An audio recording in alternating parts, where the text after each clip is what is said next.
Para sa malinamnam at malasang patatim, kailangan nating ibabad sa brine ng ating pata o yung ating pork hock.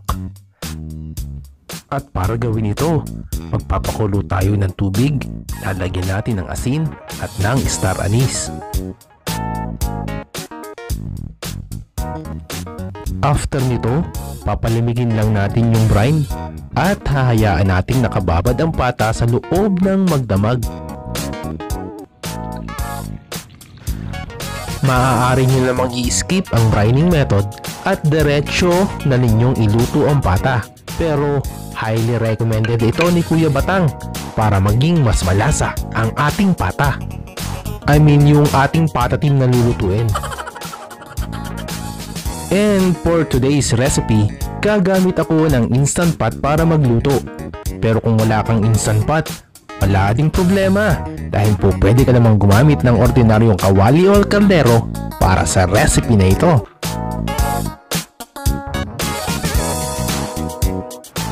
At bukod sa main ingredients na pata, gagamit din tayo ng pamintang buo, bawang at sibuyas, bay leaf o dahon ng laurel, shitake mushrooms, at bok choy.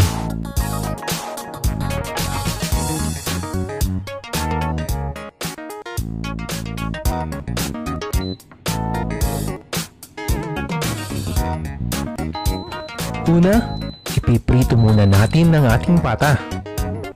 I mean yung pata ng baboy. At since instant pot yung ating ginagamit, dito na rin ako magpiprito. Pero highly recommended ko pa rin na magpiprito kayo sa kawali. Quick fry lang po ito. Hindi po natin kailangang lutuin ng pata. Kinakailangan lang natin i-brown ang magkabilang sides.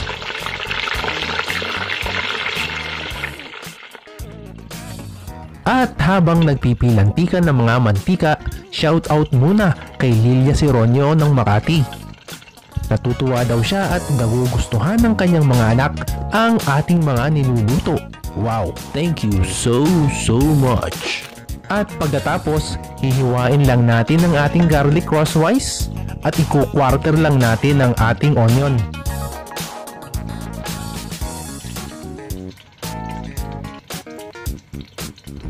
Oh, ayan, naprito na natin ang pata.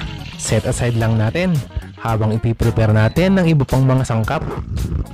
Ibabad natin yung ating shitake mushroom sa tubig kasi gumamit ako ng dried shitake. Pagkatapos nito, pipigain natin ng excess na tubig. Next is maggigisa na tayo. Magtira lang tayo ng 3 kutsarang mantika dun sa kaldero na ginamit natin.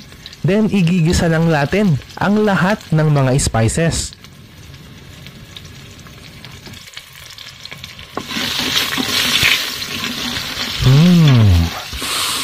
Ang bango-bango.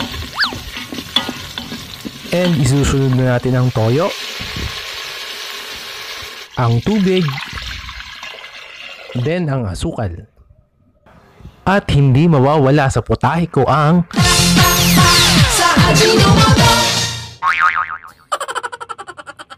sa awa naman po ng Diyos ako'y buhay pa at malakas kahit maraming nagsasabing masama daw sa kalusugan ng betchin. At haluin lang natin siya ng konti and isusunod na natin ang ating prinitong pata.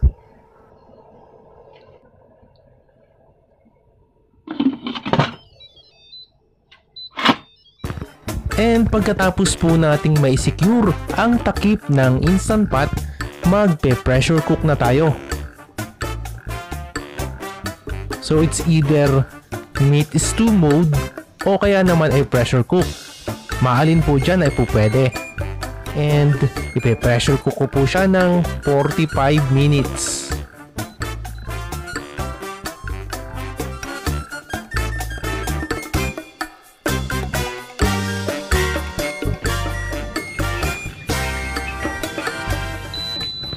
At after ng 45 minutes, maaari na nating buksan ng ating pressure cooker. Pero bago yan, kailangan muna nating i-release ang pressure sa loob. And at this point, maaari na nating ilagay ang ating mga shiitake mushrooms. And isusunod na natin pagkatapos ng shiitake mushroom ang ating cornstarch slurry. Yun po yung combination ng cornstarch at saka malamig na tubig. Then, isunod na natin ang sesame oil. Ang sesame oil ay nagpapasarap lalo at nagpapadagdag ng aroma sa ating niluluto. At pwede na rin nating isunod ang ating mga dahon. And this time nga, gumamit tayo ng bok choy. At maghintay lang tayo ng 5 pang minuto at boom! Luto na ang ating patatim.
Ganyan yung gusto mo may taba?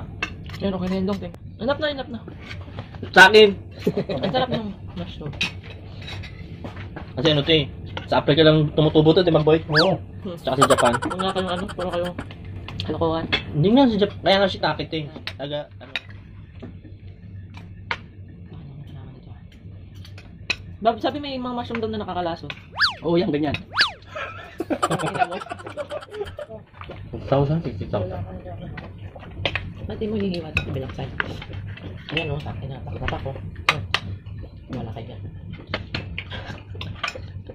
Hindi nga, tinira ko na. Tibera. Yun lang.